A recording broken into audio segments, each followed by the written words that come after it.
Maneras de darle a Dios lo que es de Dios. De acuerdo a todo lo que hemos ido aprendiendo, quien acaba de decir que hay que darle al hombre lo que le corresponde al hombre y a Dios lo que le corresponde a Dios.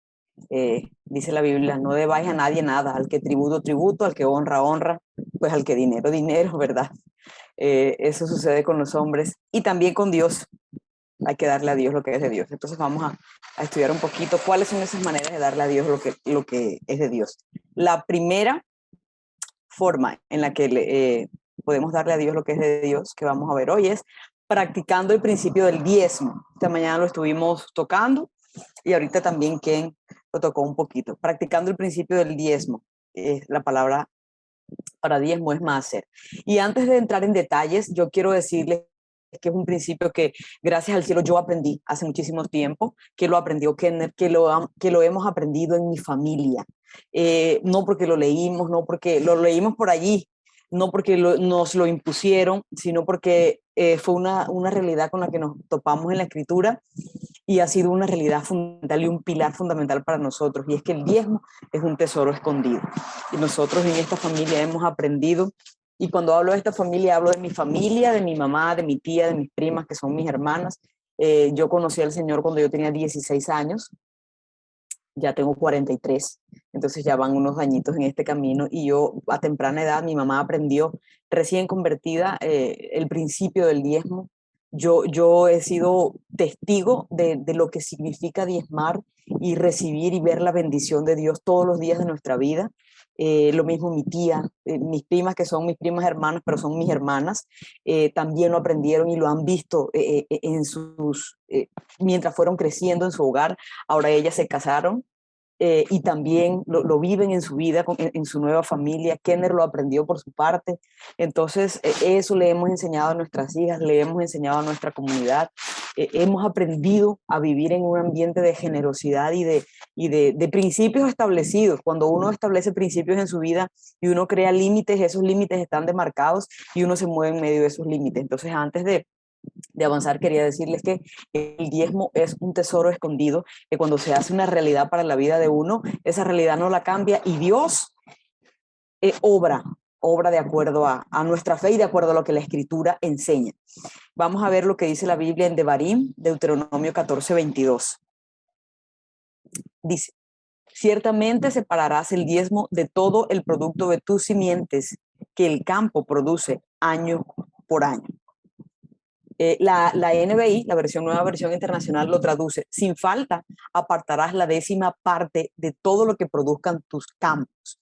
Sin embargo, el texto literal, leímos Deuteronomio 14:22, que dice: ciertamente separarás el diezmo de todo el producto de tus simientes que el campo produce año por año.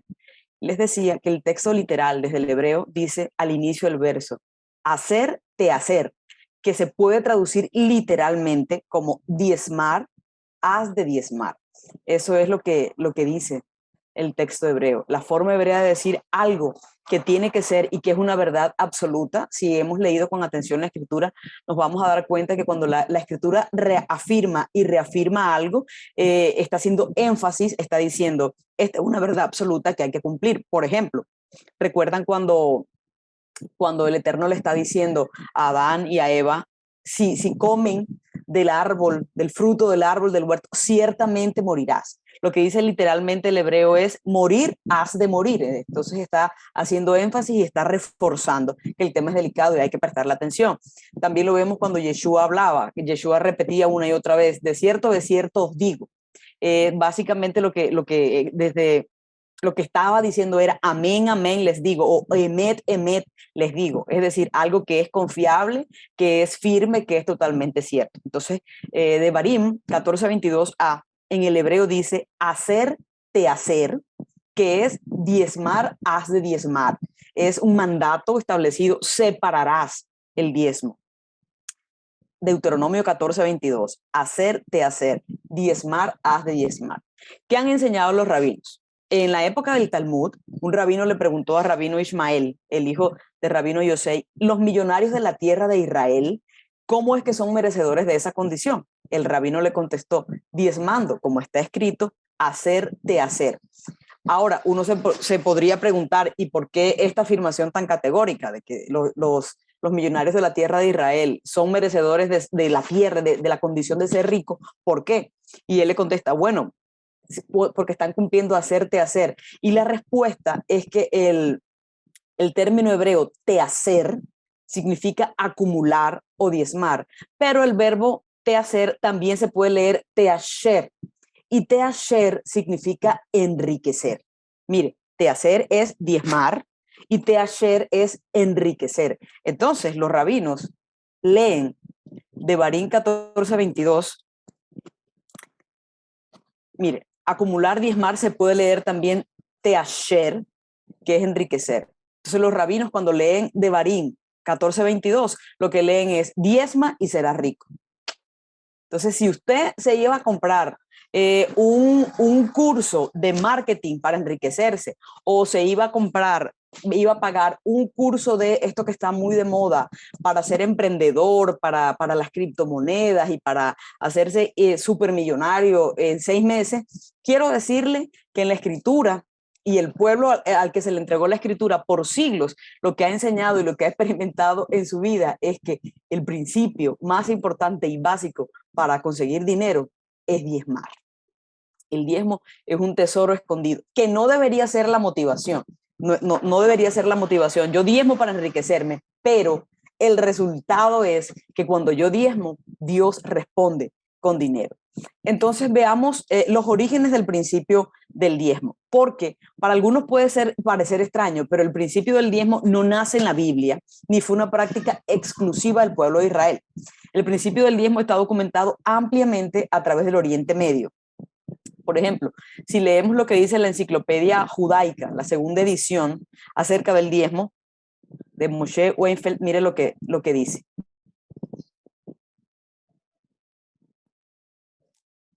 Los diezmos en el antiguo Oriente Medio eran tomados de propiedad o despojos de guerra y separados para uso sagrado.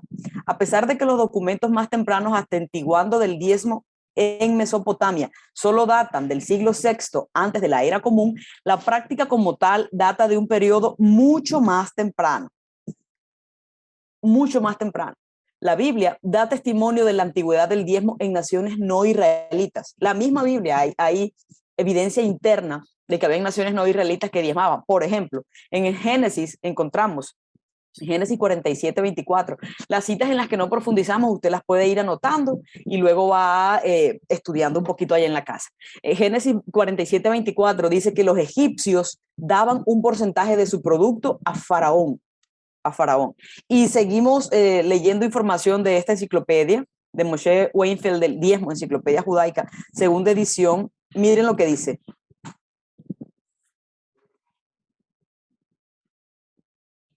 Tenemos evidencia de Sirio-Palestina que esencialmente cubre el norte de Israel y Siria de la práctica del diezmo datada del siglo XIV, antes de la era común, 2 siglos antes de la entrega de la Torá. 2 siglos antes de la entrega de la Torá hay evidencia de que habían grupos fuera de Israel que estaban diezmando, en este caso los sirios palestinos. En su libro What About Tithing, que es ¿Qué pasa con el diezmo?, el maestro Toby Haneke da detalles históricos importantes sobre el tema del diezmo. Vamos a leer una parte de lo que nos dice el maestro Toby Haneke en su libro ¿Qué acerca del diezmo? Los diezmos sirio-palestinos iban no solo a los templos, sino también a los reyes, que luego los distribuían entre sus oficiales. Esta superposición en los receptores del diezmo existía porque los templos antiguos eran a menudo considerados santuarios de los reyes, como se evidencia en textos bíblicos como Amós 7:13. No nos molestes con tus profecías aquí en Betel. Este es santuario del rey y el lugar nacional de culto. En Génesis 28 también se menciona que el rey sacerdote Melquisedec, exactamente lo mismo, los fondos eran del rey para que los usase como bien le pareciera. Entonces, miren que el tema del diezmo no apareció necesariamente con la escritura, es decir, con la entrega de la Torá, con la cultura judía. El historiador griego de un siglo antes de la era común, llamado Diodoro de Sicilia, describió los ofrecimientos que cada año daban por los cartagineses al templo de dios Melcar en la ciudad de Tiro. Y mire lo que la evidencia que hay al respecto. Desde que habían venido como colonizadores desde esa ciudad, había sido su costumbre en el periodo temprano enviar al dios un décimo de todo lo que era pagado a los ingresos públicos. A los ingresos públicos. Sigue diciendo, en documentos ugaríticos y en Mesopotamia encontramos evidencia del diezmo de grano, bebidas y un amplio rango de bienes como cultivos, animales, tela y metal. Entonces también parece que en el antiguo Oriente Medio el diezmo era algunas veces voluntario y otras veces obligatorio. Por lo tanto, a veces el diezmo parecía más un impuesto que un ofrecimiento. De eso también vamos a leer un poquito. Esto es para que se nos abra un poco el concepto y para no, digamos que tengamos claro que el diezmo no necesariamente nació con el pueblo de Israel, no necesariamente nació con la entrega de la Torá, no necesariamente nació con Abraham. Entonces, mire lo que encontramos. De la evidencia aprendemos que los diezmos eran guardados en templos y los representantes de los templos eran puestos a cargo de ellos. Algunos de los fondos iban al mantenimiento del templo y a instalaciones adjuntas. Los diezmos animales serían usados para sacrificios y los diezmos agriculturales eran distribuidos a los sacerdotes y otros para su consumo. Muy bien. Entonces, el hecho de que la práctica del diezmo no sea exclusivamente una práctica israelita o bíblica no disminuye los mandamientos de la Torá acerca del diezmo, como les decía ahorita. Lo importante es para que se abra nuestra mente y para que sepamos que es una práctica universal de hace muchísimos años, que tiene muchísimos años de historia, siglos de historia. Y muestra, de hecho muestra que diezmar ha estado profundamente arraigado en el ser humano desde el inicio de los tiempos. Diezmar hace parte de la práctica del ser humano desde el inicio de los tiempos. El diezmo siempre ha sido una forma por medio de la cual el individuo tiene la posibilidad de mostrar acción de gracias por la provisión y la protección recibida. Si bien algunos con la protección y la provisión mal enfocada, recuerdan los que han estudiado a las tribus indígenas que sacrificaban animales, que sacrificaban sus cosechas a otros dioses, pero siempre llegaban delante de Dios a ofrecerle provisión por la bendición recibida. La Torá dicta cómo los seguidores de Hashem, cómo nosotros como seguidores del Eterno, debemos llevar esa práctica y nos brinda otros detalles acerca del tema. Algo muy importante con respecto al diezmo que también lo tocamos esta mañana es que no debe verse como una obligación concerniente únicamente al pueblo judío. Hay evidencias en las escrituras de que antes de la legislación del Sinaí se practicaba el principio del diezmo. Entonces, mire, vamos a dar algunos ejemplos que nos muestran que antes de la legislación de Sinaí se practicaba el principio del diezmo. Abraham y el diezmo. Abraham, nuestro padre. Ustedes saben que Abraham tuvo antes de la entrega de la Torá.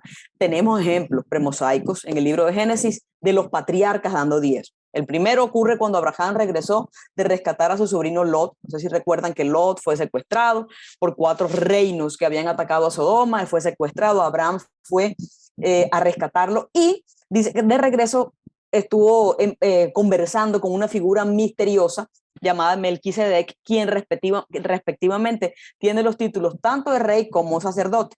Mire lo que dice Bereshit 14. Génesis 14, 18 al 20.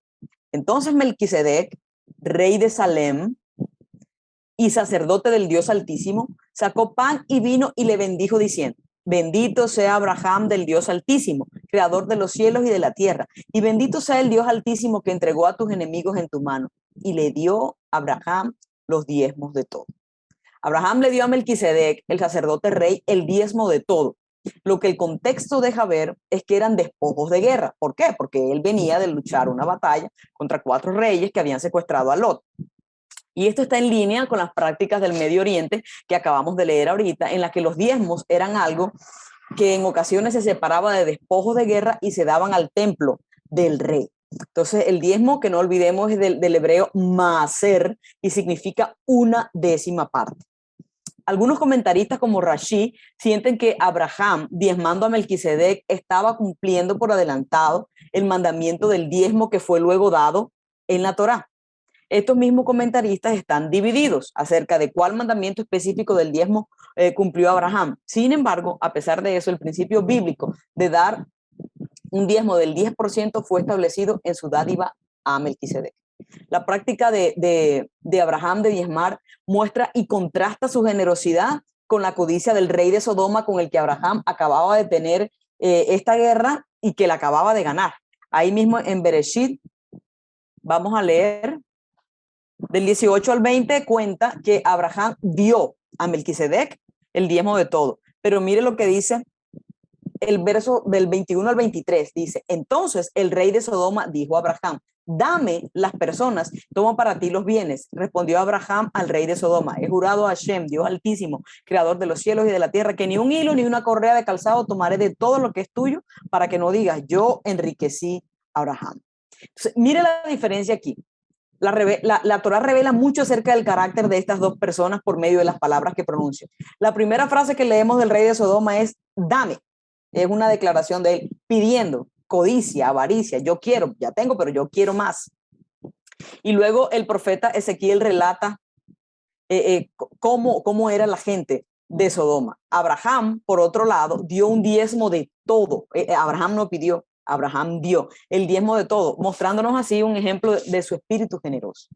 La Torá enseña que dar el diezmo revela de una persona lo opuesto al espíritu de egoísmo, de avaricia, de tacañería, de miserableza, porque dar el diezmo implica eso, dar.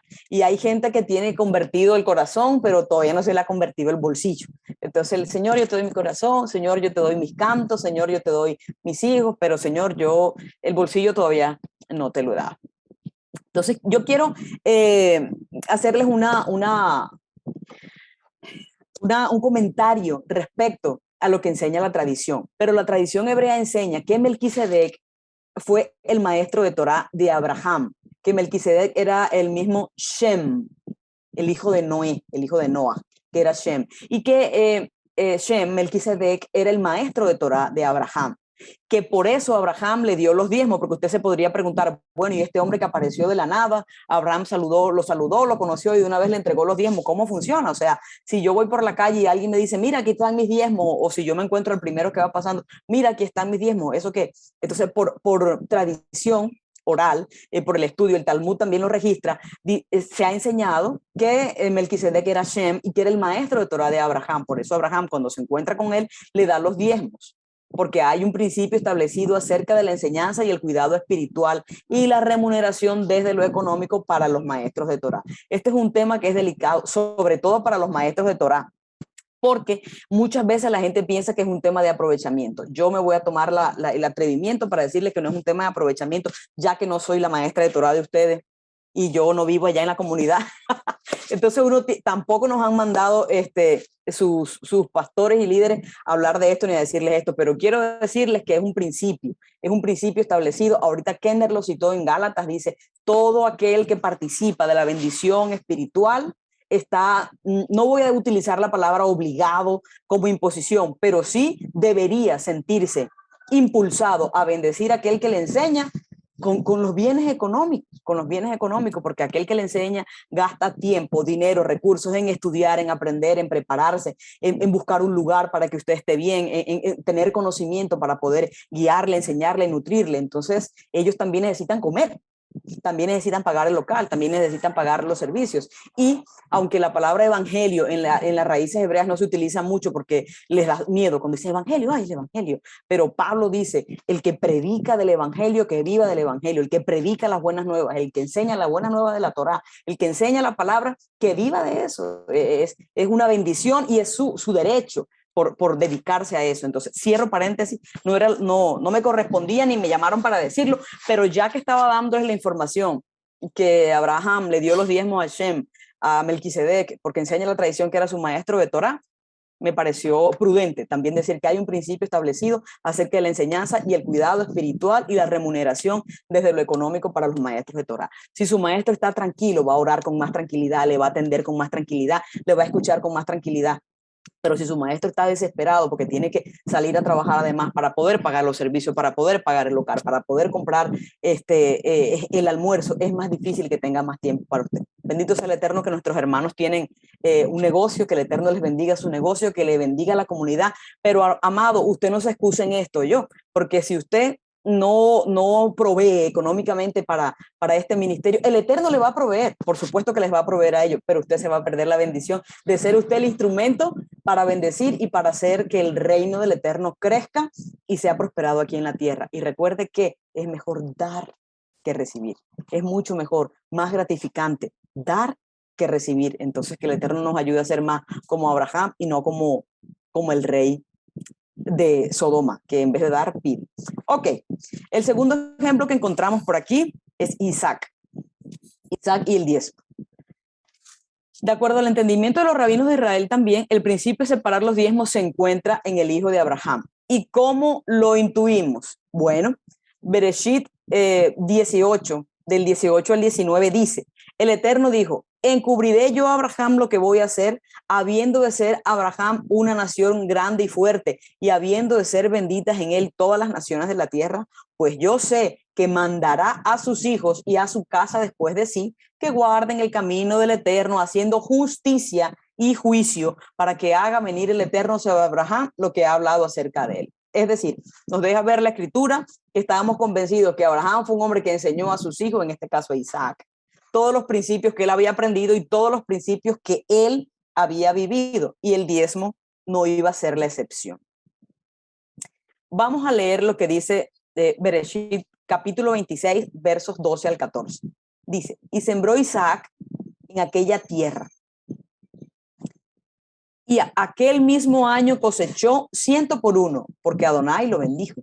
Y fue engrandecido aquel varón y continuó engrandeciéndose hasta hacerse muy poderoso. Y tuvo rebaños de ovejas, hatos de ganado y gran servidumbre, tanto que los filisteos lo envidiaban. Esta narración la encontramos en Bereshit 26, 12 al 14. Pero mire el contexto de lo que está sucediendo. El capítulo 26, versículo 1, empieza diciendo esto. Hubo hambre en aquella tierra, distinta de aquella primera hambruna en los días de Abraham. E Isaac fue encaminado a Gerar, donde Abimelech era rey de los filisteos.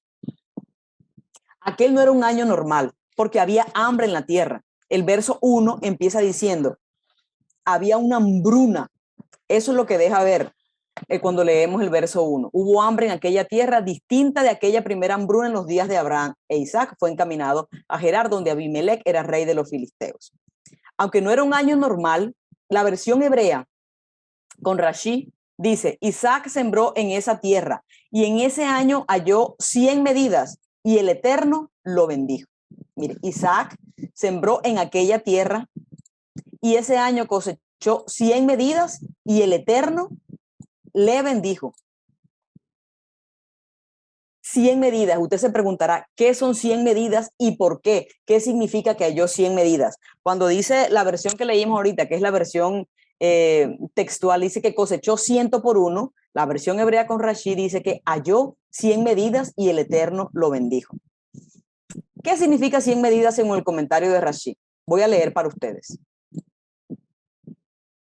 100 medidas significa, pues previamente habían estimado cuánto era capaz de producir y por cada una de las medidas estimadas, la tierra produjo 100 medidas más. Y nuestros maestros dijeron al respecto, esta estimación había sido hecha para los diezmos. Mire, el hecho de que Isaac se tomara la tarea y la Biblia, mire que la Biblia no tiene detalles, no pone, cuando la Biblia da detalles es porque quiere darnos una información. Aquí dice que Isaac sembró en la tierra, ese año halló 100 medidas. El comentario que hace Rashid y los rabinos que han estudiado el tema dicen que si Isaac tenía claro que había sembrado 100 medidas, era porque estaba haciendo una contabilización, estaba haciendo un conteo, perdónenme la palabra contabilización, estaba haciendo un conteo específico para apartar el diezmo.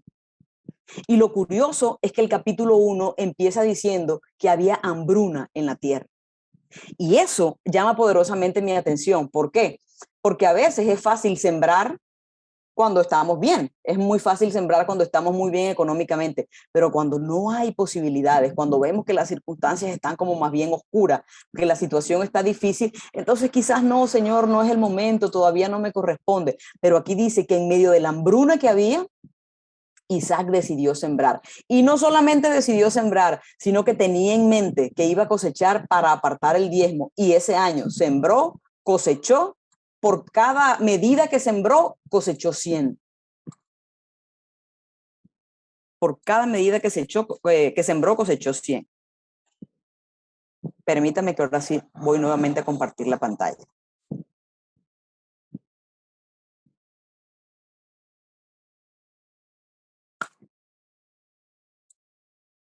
Sembró en aquella tierra. Aquel mismo año cosechó 100 por 1.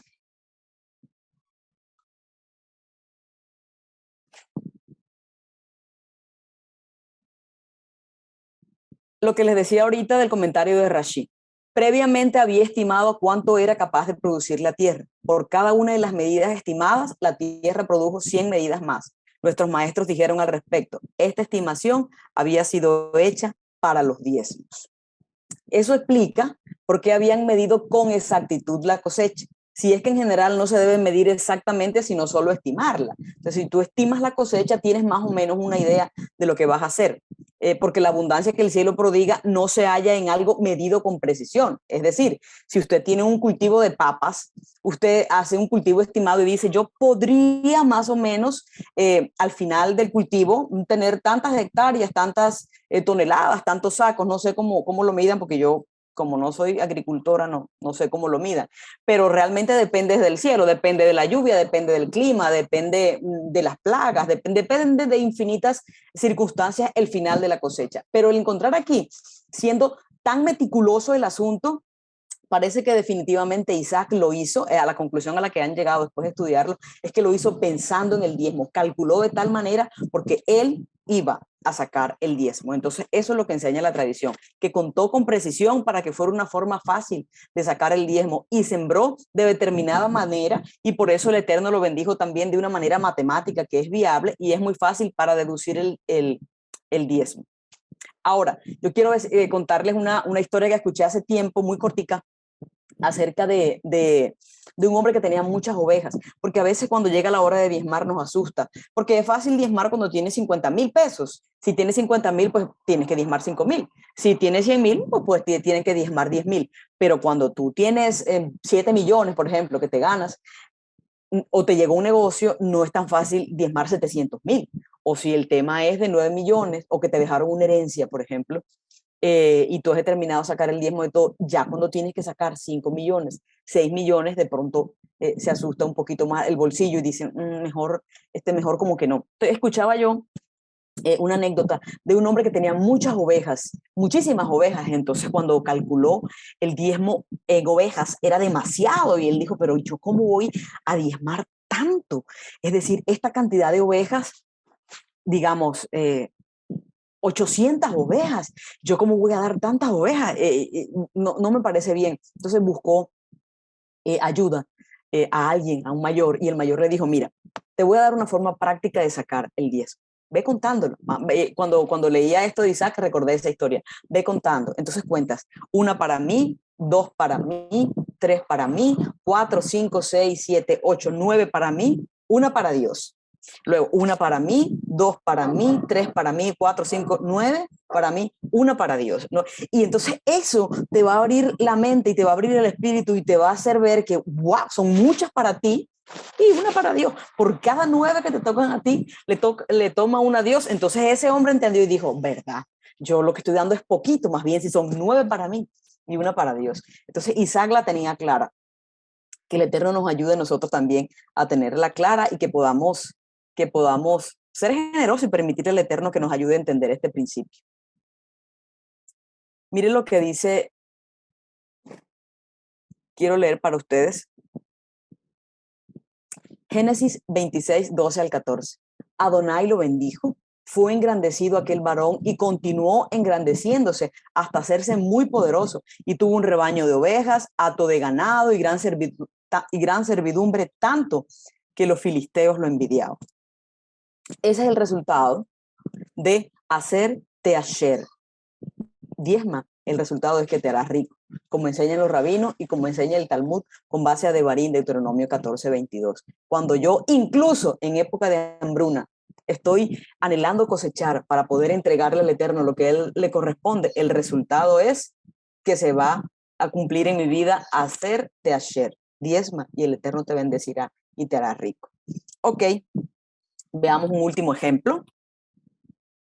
Jacob y el diezmo. Bueno, en la vida de Abraham, Abraham mostró completa obediencia y vemos el ejemplo, también lo vemos en Isaac.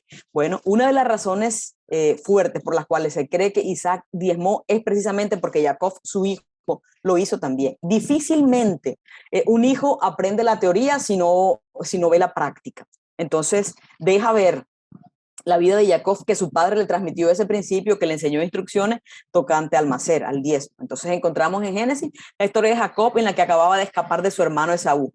Una noche mientras dormía, ustedes lo saben, Jacob tuvo un sueño sobre una escalera llegando al cielo. En el sueño Hashem le hizo promesas sobre las bendiciones que tendría su descendencia. Cuando se despertó, Jacob levantó un pilar conmemorativo con una piedra e hizo un voto. Ese voto lo encontramos en Bereshit 28, del 20 al 22.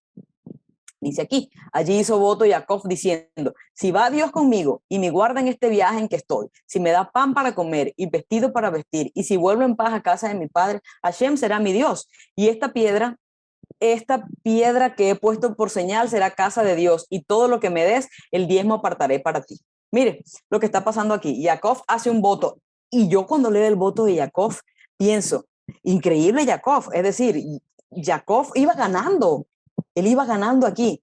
Dice, si va Dios conmigo, si me guardan este viaje, si me dan pan para comer, vestido para vestir, si vuelvo en paz a casa de mi padre, es decir, si Dios va conmigo, es decir, si Él es el que suple la necesidad de mi alma, de mi ser, si es mi Dios, si se convierte en mi Dios, si me guarda, es decir, si me da protección, si me da pan para comer y vestido para vivir, es decir, si suple mis necesidades, si vuelvo en paz a casa de mi padre, es decir, si me llena de paz y de tranquilidad y me rodea, Hashem será mi Dios. Y esta piedra que he puesto por señal será casa de Dios, y de todo lo que me des, el diezmo apartaré para ti. Le quiero decir que este pacto que hizo aquí Jacob con el Eterno no era cualquier pacto. Jacob sabía lo que estaba haciendo, lo que estaba pidiendo. Y él iba ganando, pero tomó la decisión. El diezmo apartaré para ti. En el hebreo, volvemos cuando hay un énfasis de importancia en el hebreo, en ese texto de Génesis 28-22, cuando dice el diezmo apartaré para ti, se lee literalmente, diezmar, debo diezmar, diezmar, debo diezmar, hacer asrenu la, diezmar, debo diezmar. Aquí aparece 2 veces la palabra hacer o diezmar, y de eso hay varios comentarios interesantes. Por ejemplo, se ha dicho que él prometió dar el 20% porque utiliza 2 veces la palabra diezmo en el texto, entonces que él prometió dar el 20% de sus peticiones. Independientemente si él estaba prometiéndole a Dios darle el 10% o el 20% de sus posesiones, él hizo un pacto con el Eterno. Él conocía el principio del diezmo y le dijo, bueno, yo te propongo este acuerdo, vamos a diezmar, yo voy a diezmar de todo y tú vas a ser mi Dios, me vas a dar provisión, me vas a guardar, me vas a ayudar, yo voy y vengo, tú me llevas en paz y me traes, y de todo lo que me dieres, el diezmo apartaré para ti. Entonces encontramos también que Jacob, enseñado por su papá, tomó la decisión de diezmar y practicaba el principio de diezmar. Vamos a ver lo que dice Bereshit, Génesis 32, 22 al 23. Vamos a buscarlo, por favor, los que tengan Biblia por allí. Génesis 32, 22 al 23 dice, se levantó aquella noche, tomó a sus 2 mujeres y a sus 2 siervas y a sus 11 hijos y pasó el vado de Jaboc. Los tomó pues y les hizo pasar el arroyo a ellos y a todo lo que tenía. ¿A quién?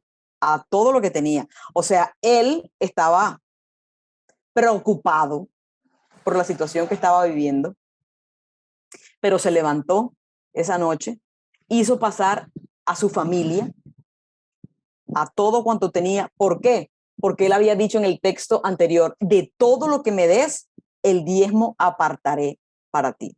En hebreo se lee literalmente diezmar, debo diezmar. Es decir, Jacob en ese momento dijo, así me muera peleando con Esaú, porque me voy a encontrar con él y existe la posibilidad de que me mate. Ahí va Hashem lo que te prometí. Ahí va mi familia, ahí van mis ganancias y ahí va todo. Él le había dicho al Eterno, de todo lo que me des, el diezmo apartaré para ti. Entonces él se levantó aquella noche, tomó a sus 2 mujeres, a sus 2 siervas, a sus 11 hijos, pasó el paso de Jaboc, los tomó y les hizo pasar el arroyo a ellos y a todo lo que tenía. En ese sentido, nosotros entendemos que el diezmo no necesariamente debe ser aplicado única y exclusivamente de la tierra de Israel. Y si estamos fuera de ella, no estamos exentos de apartarlo para agradecer a Dios por todo lo que nos ha dado, porque también se ha puesto de moda, no, que el diezmo solo es para los judíos, no, que solo se diezma cuando hay templo, no, que solo se diezma en Israel. Pues quiero decirles, amores, que no había templo cuando Jacob hizo este pacto con el Eterno. Y, y el diezmo es un principio que funciona. El principio de midá, kenegef midá, es medida por medida. Toda causa tiene un efecto. De todo lo que das, recibes, sea para bien o sea para mal. Con la medida que mides, serás medido. Y eso lo enseñó el maestro. Vamos a ver lo que dice este texto en Lucas 6:38. Dad y se os dará medida buena, apretada, remecida y rebosando. Darán en vuestro regazo, porque con la misma medida con que medís, os volverán a medir. Si usted no sabe qué quiere decir medida buena, remecida y rebosando, le voy a dar la idea para que usted haga un ejemplo práctico allá en su casa. Yo hace un tiempo di una enseñanza con la comunidad y les di un ejemplo con busque café, o cuando esté guardando el café, el azúcar si usa, o la harina en un recipiente, o hágalo usted como ejercicio, busque arena, acerrín, lo que usted quiera, y usted llena el frasco, pero cuando usted llena el frasco y lo sacude, le cabe más, y luego le echa más, y le echa más, y luego lo va apretando, apretando, apretando, apretando, y lo sigue sacudiendo, y le cabe más, hasta que ya no le cabe. Si usted lo deja así, de pronto le cabe media bolsa de harina, pero si usted lo empieza a apretar y apretar y apretar, le cabe más, y le cabe más, y le cabe más. Así da Dios. Medida buena, apretada, remecida y rebosando. Porque con la misma medida con la que nosotros medimos, nos van a medir a nosotros. Yo quiero decirles, quiero animarlos a que no le tengan miedo de diezmar. La gente a veces diezma, no diezma porque le da miedo, porque si diezmo no me alcanza. Quiero decirle que cuando empiece a diezmar le va a alcanzar y le va a sobrar. Y no se lo digo porque lo leí en un libro de historias de que alguien me dijo, se lo digo porque lo he experimentado en mi vida desde los 16 años y el diezmo es un tesoro escondido que nosotros deberíamos poner en práctica. No se trata de salvación, no se trata del infierno, no se trata de castigo de Dios, se trata de la bendición de Dios expandida y extendida sobre nosotros. La pregunta del millón, ¿el diezmo es una obligación legal o es un principio eterno? Bueno, esa pregunta se la hace todo el mundo muchas veces. Como creyentes del Mesías, ¿estamos obligados a diezmar hoy? La respuesta es sí y no. Es decir, no podemos aplicar todas las prácticas que legalmente fueron establecidas en la Torá para el pueblo judío, ya que hoy no hay templo y digamos que no es una obligación legal para los judíos, ya que no están dentro del pacto de la circuncisión. Sin embargo, hay una amplia evidencia en la Biblia, en la historia, en la tradición mesiánica y judía de que el diezmo es un principio aplicable en todos los tiempos, como lo hemos visto desde que estamos estudiando este capítulo. Entonces deberíamos dar como mínimo el 10% de nuestros ingresos al reino para ayudar a sostener la obra de Dios, para ayudar a las comunidades, instituciones donde se enseña la palabra de Dios. Y como les dije ahorita, quienes lo hemos hecho, podemos dar testimonio de eso. Quienes lo hemos hecho podemos decirlo con certeza, por qué es recomendable diezmar. El judaísmo y el cristianismo raramente están de acuerdo en algunos temas. Sin embargo, de manera unánime, algunos consideran dar el 10% del ingreso personal a la obra de Dios como una obligación seria para llevar una vida piadosa. Entonces seríamos necios si nosotros ignoráramos eso en el mundo de hoy. Y cuando miramos toda la evidencia escritural e histórica, podemos concluir que el diezmo tan solo el mínimo de lo que un creyente piadoso debería dar para el avance del reino de Dios. El diezmo es el mínimo, o sea, lo mínimo que yo podría dar para el avance del reino de Dios, en agradecimiento a Dios, para recibir la bendición que Dios tiene para mi vida, es el 10%. Entonces, en ese sentido, usted podría decir, obligado no estoy. Bueno, no está obligado, pero como creyente nacido de nuevo, como discípulo del Mesías, debería ser un requisito espiritual en nuestras vidas, el diezmar en nuestras comunidades y bendecir a otros con lo que el Eterno nos bendice. Nos quedamos con 9 de las ovejas, se le conté, y entregamos una para el rey. Ok, entonces otro aspecto que vamos a ver, otro ítem, es ejerciendo el principio de las ofrendas. Esta es otra manera como la que yo le puedo dar a Dios lo que le corresponde. Ejerciendo el principio de las ofrendas. Hay mucha gente fiel con los diezmos, pero se asusta con la ofrenda o se le olvida la ofrenda. Yo conocí una niñita en el pueblo donde es mi mamá que creció en una iglesia evangélica chiquitica y ella lloraba porque ella se quería llamar ofrenda. Siempre que hablábamos de las ofrendas me acuerdo de eso porque ella cada vez que llegaban a recoger la ofrenda a su salón, ella que le decía a la mamá que ella quería que se llamara ofrenda. Lo más probable es que ya que es adulta no quiera llamarse ofrenda porque está muy particular el nombre. El punto, ofrenda en hebreo es la palabra terumá. Aquí está. Se refiere a aquello que se presenta o se eleva para expresar gratitud y adoración al Eterno. Eso es ofrenda. Las ofrendas pueden consistir en actitudes, tributos, sacrificios, posesiones, objetos, animales, etc. Las ofrendas son una manera de adorar a Dios, una bendición que ofrecemos a Dios. Hay gente que no tiene dinero, de verdad no tiene dinero para ofrendar, o su ofrenda puede ser muy, muy mínima. Hay gente que hay días que no tiene un peso, pero puede ofrendar a Dios tiempo. Puede decir, bueno, yo voy a la comunidad, hay que llamar a los hermanos nuevos, hay que llamar a las hermanas que han estado enfermas, hay que hacer una visita, hay que barrer en la comunidad, hay que organizar las sillas, puedo venir a hacer aseo, lavar las sillas que están sucias, voy a ayunar, Señor, yo te ofrendo este tiempo en vez de estar viendo la novela, entonces yo me voy a dedicar a orar por el ministerio, pueden pasarme una lista para interceder, es decir, hay muchas formas en las que nosotros podemos ofrendar que no es económica. Eso no significa que la ofrenda no sea económica. Entonces también es económico. Hay un dato interesante que en algunos pasajes de las Escrituras, la palabra hebrea que ha sido traducida como ofrenda es corbán. El hebreo corbán que viene de la palabra karaf y significa acercarse, presentarse, estar cerca. Entonces, ofrenda significa también eso, mire. Acercarse, presentarse, estar cerca. ¿Estar cerca de quién? Bueno, pues de aquel a quien uno le va a llevar la ofrenda. Entonces, uno de los propósitos de la ofrenda es acercarnos al Eterno, presentarnos delante de Él. No hay manera de poder acercarse al Eterno sin ofrenda. Una ofrenda de gratitud, una ofrenda de agradecimiento, una ofrenda de cánticos, una ofrenda de danza, una ofrenda de dinero. La ofrenda es necesaria para poder acercarnos al Eterno y estar en su presencia. En Shemot, en Éxodo capítulo 23, verso 15 dice, ninguno se presentará ante mí con las manos vacías. Ninguno se presentará ante mí con las manos vacías. Dice Éxodo 23, 15.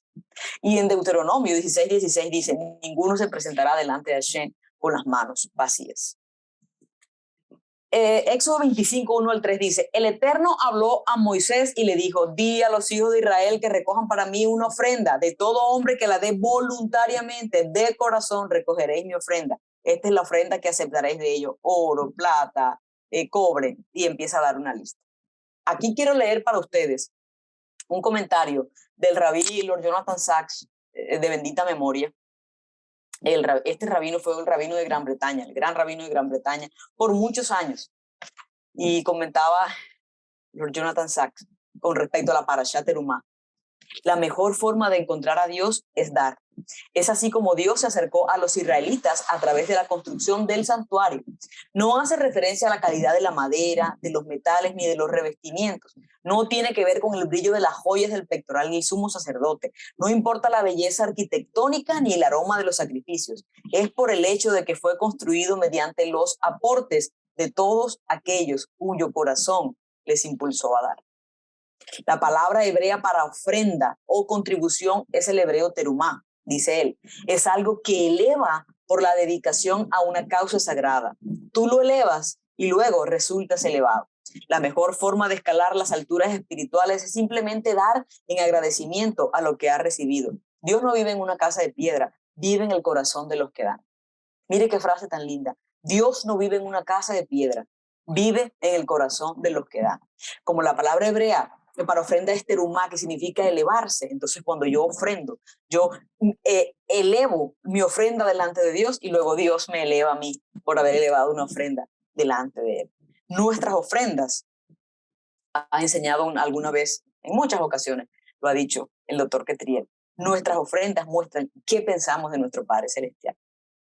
Nuestras ofrendas, porque como la ofrenda, digamos que no es un principio como tan marcado una y otra vez como el diezmo, no está establecido cuánto tienes que ofrendar. Entonces el diezmo tú sabes que es el 10%, pero la ofrenda es cuánto. Entonces la ofrenda la doy poquita, pero nuestras ofrendas dicen, aquí estoy, esta ofrenda la pongo delante de ti. Siempre a mí me han enseñado desde pequeñita que mi ofrenda debería ser mayor que el diezmo, porque la ofrenda es de corazón, la ofrenda habla de la cantidad, de la calidad de papá que tengo y de la relación que yo tengo. Le escuché una vez decir al doctor Ketriel, si le damos lo mediocre, mostramos que él no es importante para nosotros. Si le damos algo con defecto, mostramos que él no vale mucho en nuestras vidas. El que da lo que más valora muestra que Hashem es lo más valioso en su vida. El que da algo que le cuesta muestra que tiene amor por el eterno. El que primero da al eterno y luego piensa en sí mismo muestra que tiene las prioridades correctas. Nosotros también, Ken y yo, sin ponernos de acuerdo, incluso y le hemos enseñado a las niñas, cuando vayan a dar ofrenda, y si es un billete, busquen el que esté más bonito. No busquen el que está rayado, el que ya salió de circulación, el más viejo. Los billetes no van a llegar al cielo, permítame la palabra cielo. El dinero no le va a llegar a Dios en la cuenta bancaria. Pero dice mucho que usted marque su sobrecito, que lo ponga bonito, que lo tenga, que lo lleve con amor. Su moneda, no importa que sea una moneda. Los niños llevan sus moneditas. Pero la monedita más linda, la más limpia, y hágalo con amor, hágalo con amor. Nuestras ofrendas hablan más de nuestro corazón que de nuestro bolsillo. Eso lo encontramos en Lucas 21, 1 al 14. No necesariamente así, ¿no? Que hablan nuestras ofrendas. No dice Lucas 21, del 1 al 4, que nuestras ofrendas hablan más de nuestro corazón que de nuestro bolsillo. Pero lo intuimos, porque Lucas 21, del 1 al 4 dice, mientras Yeshua estaba en el templo, observó a los ricos que depositaban sus ofrendas en las cajas de las ofrendas. Luego pasó una viuda pobre y echó 2 monedas pequeñas. Les digo la verdad, dijo Yeshua, esta viuda pobre ha dado más que todos los demás, pues ellos dieron una mínima parte de lo que les sobraba, pero ella, con lo pobre que es, dio todo lo que tenía. Esas 2 moneditas para esa viuda significaban seguramente el sustento de quién sabe cuántos días, pero lo hizo de corazón. Es fácil dar cuando nos sobra, pero cuando no tenemos, es cuando el Eterno ve nuestra actitud de corazón. Amados, no es necesario tener de sobra para ofrendar. Tan solo se necesita tener fe y disposición de corazón. Y una última manera en la que nosotros podemos darle a Dios lo que responde es haciéndose de acá, justicia social, caridad, solidaridad. La Torá establece y defiende el derecho de la propiedad privada. Absolutamente claro está eso. Por eso no debería uno estar simpatizando con gente que no defiende la propiedad privada. No voy a hablar de esos temas ahora. Pero a la vez, la Torá no permite que una persona que tenga bienes sea insensible a las necesidades de los menesterosos o de los pobres. La palabra sedaká es una palabra hebrea que se suele traducir como caridad, beneficencia o solidaridad. Tiene su raíz en la palabra sedek, que es justicia. Sedaká significa también justicia, solidaridad o beneficencia. Es la restitución del derecho de un semejante a vivir con dignidad. De esta manera, el judaísmo se entiende que la ayuda a quienes necesitan no es un mero acto de bondad, sino una obligación ética. ¿No cree usted que cuando usted le da dando comida al pobre o dinero al pobre o ayuda al menesteroso, a las viudas, a los huérfanos, a los desplazados, mejor dicho, no crea que es que usted es muy bueno y aquí estoy yo, mira cómo se mueve mi corazón? No, es una obligación ética, es una obligación moral, es una obligación moral. Algunos comentan que en vez de caridad, el enfoque debe ser de dar sedaká. La palabra significa justicia, correcto. Cuando alguien contribuye con su dinero, su tiempo, sus recursos al necesitado, no está siendo benévolo o generoso, está siendo correcto, está actuando con justicia, con justicia. Mire, la sedaká es uno de los preceptos más importantes del judaísmo, a tal punto que la tradición indica que junto a la teshuvá, el arrepentimiento, y la tefilá, la oración, la sedaká es una de las acciones humanas capaces de revertir los decretos divinos. Capaces de revertir los decretos divinos, miren, la sedaká. Le voy a dar un dato importante que de pronto nunca lo había leído. Libro de Daniel, capítulo 4, verso 27. Le dice Daniel al rey Nabucodonosor que era más malo que pegarle a la mamá. Dice Daniel le dice, Por tanto, oh rey, acepta mi consejo. Redime tus pecados con justicia, sedacá, beneficencia, y tus iniquidades, haciendo misericordias con los oprimidos, pues tal vez será eso una prolongación de tu tranquilidad. Redime, le dice él, redime tus pecados y tu maldad, haciendo sedacá, beneficencia, y tus iniquidades, haciendo misericordia con los oprimidos. ¿Sabe? En el judaísmo se ha enseñado que a veces hay decretos malignos sobre las personas, por pecados que han cometido en el pasado, por ataduras generacionales, por pecados no confesados de los que no se han arrepentido, por prácticas pecaminosas que ellos no saben que son pecaminosas. Y hay decretos del cielo en contra de esa persona. Y haciendo justicia desde acá, estos efectos son cortados, son quebrantados. Entonces uno llega delante de Dios, Señor, si hay algún decreto que está dañando mi vida, yo voy a hacer esta obra de misericordia, esta obra de justicia para que tú, así como dice el libro de Daniel, quebrantes estos malos decretos que hayan venido sobre mi vida o estas ataduras generacionales que hayan venido sobre mi vida y tú traigas paz y libertad. Dice el Salmo 41, versos 1 al 2, bienaventurado el que piensa en el pobre. En el día malo lo librará el Eterno lo guardará, le dará vida y será bienaventurado en la tierra. No lo entregarás a la voluntad de sus enemigos. Aquel que piensa en el pobre, miren, no lo entregará a la voluntad de sus enemigos. Es decir, que tiene enemigos físicos, emocionales, espirituales, las deudas, pero como piensa en el pobre, bienaventurado, feliz, doblemente feliz, dicen algunos, que significa bienaventurado. En el día malo lo librará el Eterno. Es como cuando yo bendigo al pobre, cuando yo ayudo al pobre, al necesitado, cuando hago obras de justicia, con la vara que mido, a mí se me va midiendo y es como si yo fuera atesorando. Todo lo contrario a lo que dice Pablo, que hay unos que atesoran ira para el día de la ira. Yo voy atesorando bienestar, benevolencia, misericordia. Y cuando me llegue el día malo, el Eterno dice, no, pero si ella está acumulada aquí, porque ella hace justicia y misericordia, vamos a trabajar, vamos a tratarla y a tratarle con justicia y con misericordia. Hay muchos textos en la escritura. Mire, aquí se los tengo para los que anotan. Génesis 18, 19, Proverbios 21, 3, Deuteronomio 15 del 7 al 8, Proverbios 19, 17, Proverbios 21, 13, Proverbios 28, 27. Todos estos textos dicen que es alegría hay para los que tratan bien a los pobres. El Señor rescata a los que ayudan a los pobres. Esos textos dicen que hacer justicia y juicio para Hashem es más agradable que el sacrificio. Es decir, ayudar al pobre es más agradable que los sacrificios, dice el proverbista. Cuando hay algún pobre entre tus hermanos, entre tus ciudades, ayúdalo y préstale y no le cobres intereses. Dice que servir al pobre es hacerle un préstamo a Dios. ¿Usted quiere que Dios le deba? Mire, cuando usted a alguien le debe y usted sabe que esa persona es buena paga, usted dice, no, esa platica en algún momento me cae.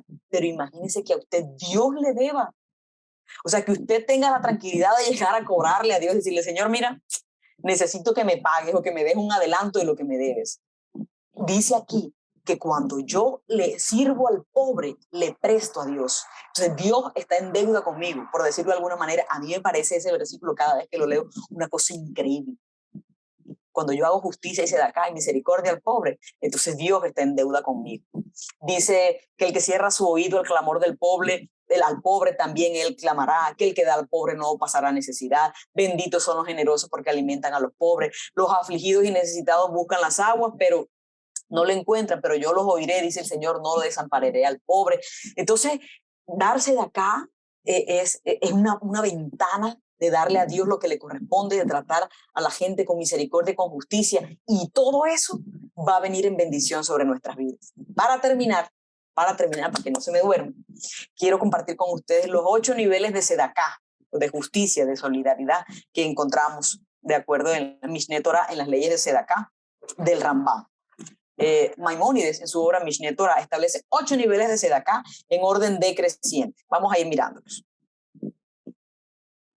El primero, darle trabajo a una persona o otorgarle un préstamo para que inicie un negocio de manera que no dependa de ayuda en el futuro. Este es el primer nivel de sedacá, darle trabajo a una persona si tengo la posibilidad, o darle un préstamo para que inicie su negocio y que me pague pues cuando pueda, de la manera que pueda a futuro, para ayudarle. Esta es la forma de ayudarle. Entonces, uno puede darle un préstamo, no para que lo pague de una vez, sino a largo plazo. Entonces, En darle trabajo a una persona tiene 4 subniveles. Uno, darle trabajo a un necesitado o ayudarlo a conseguir uno. Establecer una sociedad con el necesitado. Es decir, si usted ve que está necesitado y usted tiene la posibilidad, usted tiene el capital y él tiene la experiencia, las ganas, el tiempo, bueno, entonces pueden hacer una sociedad o otorgar un préstamo para que la persona empiece a trabajar. Usted le dirá, lo puedes pagar a futuro, no te voy a cobrar intereses, o darle un dinero económico. Bueno, entonces estás necesitado, bueno, te voy a regalar esta plata para que emprendas, para que empieces, para que te ayude, no te preocupes, es un regalo. Ese es el primer nivel. Yo Sí, claro. quiero anotar algo. De acuerdo a lo que el Ramban enseña sobre los 8 niveles de Sedaká, él considera que este es el nivel más alto de Sedaká que hay. Es decir, no es simplemente coger y, ven, aunque ese es otro nivel, de te doy dinero y ya, o te doy ropa y ya. Y dice, él enseña, el Ramban y la tradición hebrea, que el, el, el nivel más alto es este. Es decir, pues la idea es darle como un palancazo a la persona, Claro, para que la persona pueda trabajar por su cuenta y no depender de más nadie, ¿ya? Es decir, que porque a veces uno tiene como se da cae, bueno, está el pobre allí y yo le llevo, suplo toda su necesidad, ya le doy todo para que coma, pero de alguna manera sigue siendo pobre. Entonces, el nivel de sacar, el nivel más alto para sacarlo de ahí es, le doy un empujón con el cual la persona pueda iniciar y que ya después no dependa de la sedacá que yo le puedo dar, ¿ya? Entonces, si pudiéramos nosotros lograr darle apoyo, ayuda a una persona para que por lo menos arranque con algo básico, ese sería el nivel mucho más alto. Y bueno, ya vienen los otros niveles que son los que mi esposa va a seguir narrando. Ok, muchas gracias, caballero. Segundo nivel, dar anónimamente sin conocer la identidad del receptor. Este es un nivel de la caridad, es dar a los pobres sin saber a quién se da. Es decir, yo decido, aquí traigo este dinero y lo entregan. El receptor no conoce quién recibió el dinero. Esto es realizar una misma en honor al cielo. Esto es como el fondo anónimo. Este es un dinerito aquí que lo traje y bueno, para darse de acá, como para tener un fondo de caridad similar. ¿Se acuerdan?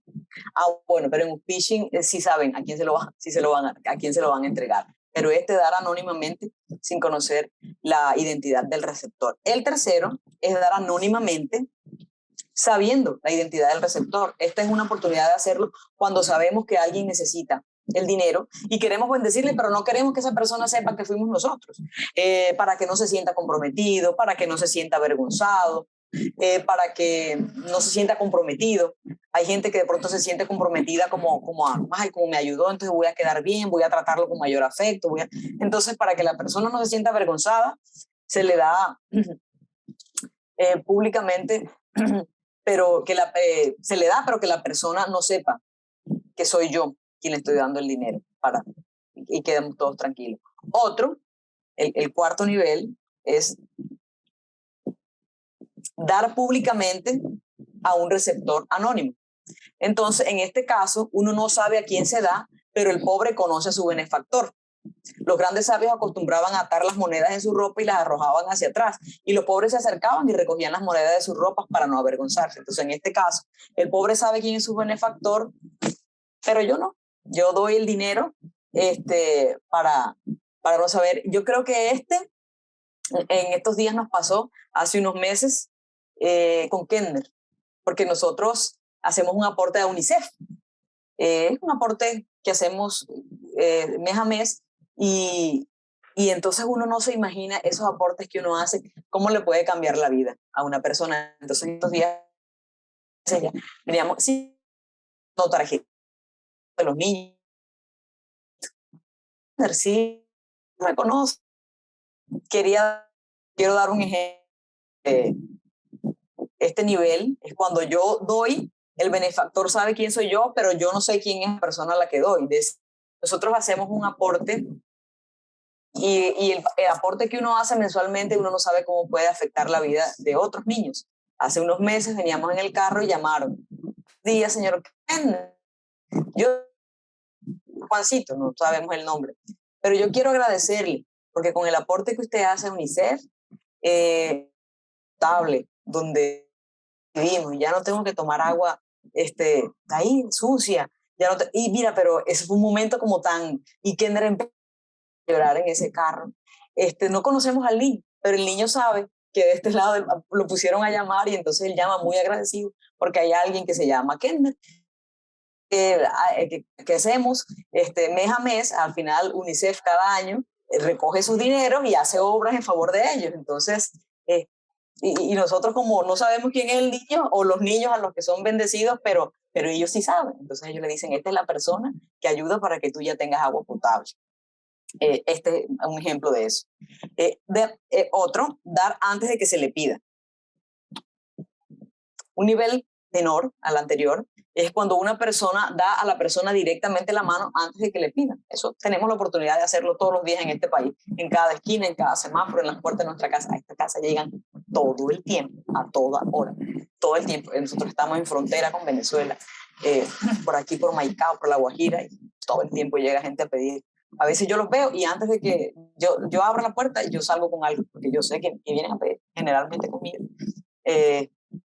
Dar antes de que se le pida. Dar por debajo de las posibilidades de uno después de que se le pida. Este es otro nivel menor, que es cuando uno da a la persona pobre después de que se le pide. Entonces, tú le das después que te pidieron, no es que esté mal, por supuesto, para que no vaya a dar nada, mejor es que des incluso después que te pidan. Entonces, esa es una forma también de hacer misericordia.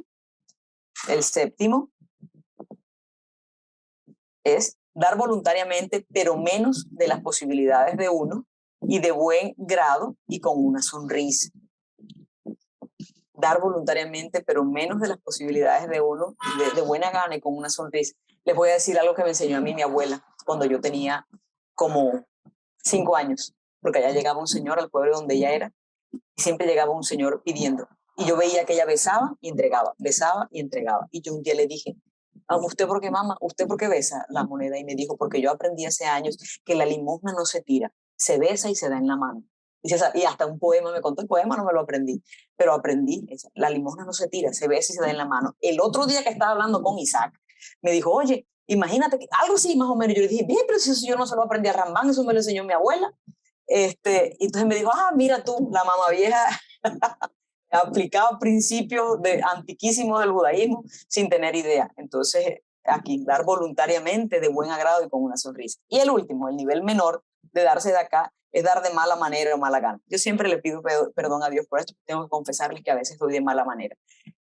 Más que de mala manera, de mala gana. ¿Sabe por qué? Porque aquí llega mucha gente. Entonces a veces estoy sentada trabajando y llega alguien, buenas, y yo me paro. A los 15 minutos, buenas, y yo me paro. A los otros 15 minutos, buenas, y yo me paro. Y llega un momento que digo, Dios mío, yo no me han dejado hacer lo que voy a hacer. Yo siento que he perdido el tiempo como de pararme una y otra vez. Más allá de que es algo lo que les vaya a dar, es el hecho de, a veces siento que me quitan la paz. Y luego llego delante de Dios, Señor, perdóname y ayúdame a que no me dé, que yo no me sienta incómoda de tener que dejar de hacer lo que estoy haciendo y siento que me quitan el tiempo. Tengo que pedirle perdón al Señor. Se los confieso, aquí les abro mi corazón, dice la Biblia, confesad vuestros pecados unos a otros para que seáis sanados. Entonces ahí les hago esa confesión. Amados, esos son los 8 niveles de la manera como podemos hacer sedacá. El libro de los preceptos dice, tan valioso es dar a los pobres que nuestros sabios no han tenido reparos en decir que más que lo que el amo hace por el pobre, hace el pobre por el amo. Al dar, el dador se está autoeducando en la acción para ser una persona bondadosa, poder disfrutar de ayudar a otro y dominar sus inclinaciones egoístas. Ello lo beneficiará en todos los aspectos y lo acercará a una forma de vivir más plena. En el judaísmo, dar es educarse, amados. Cuando yo doy a otro, estoy siendo bendecido yo. El dador se está autoeducando porque me estoy volviendo un ser más bondadoso. Puedo disfrutar del dar a otro, puedo dominar mis inclinaciones egoístas y eso me va a beneficiar, va a traer beneficios a mi vida. Hay una forma yo no lo había entendido. Tengo un amigo que es cristiano, líder de una iglesia cristiana, y en estos días no, hace como 1 año y medio, hablando de algunas cosas, él me dijo, siempre que veo a alguien en los semáforos y que yo tengo la posibilidad de sacar de mi bolsillo y darle dinero, recuerdo el texto que dice, es más bienaventurado dar.